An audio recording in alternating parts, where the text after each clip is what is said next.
Okay. 100 గ్రాముల green capsicum తీసుకుంటే 16 kilo క్యాలరీల శక్తి.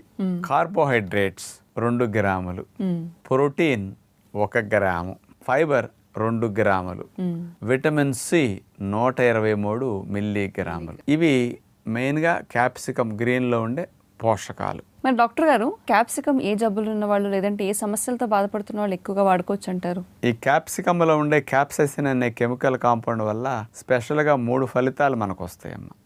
కొంచెం ఒబిసిటీ ఉన్న వారికి బాడీలో మెటబాలిక్ రేట్ ఇంక్రీజ్ చేసి ఫ్యాట్ బర్నింగ్ అవటానికి క్యాప్సైసిన్ బాగా ఉపయోగపడుతుంది. అట్లాగే కొంతమందికి పని ఎక్కువ చేసిన కొన్ని రకాల జబ్బుల కారణంగా నొప్పులు ఎక్కువ ఉంటాయి. ఆ నొప్పిని తెలియజేసే సెంటర్ని డీసెన్సిటైజ్ చేసేసేసి నొప్పి తెలియకుండా నొప్పిని తగ్గించడానికి క్యాప్సికంలో ఉండే క్యాప్సైసిన్ ఉపయోగపడుతుంది అనేది ఉంది. ఓకే. అలాగే మగవారికి వచ్చే క్యాన్సర్ ప్రోస్టేట్ క్యాన్సర్. ఈ ప్రోస్టేట్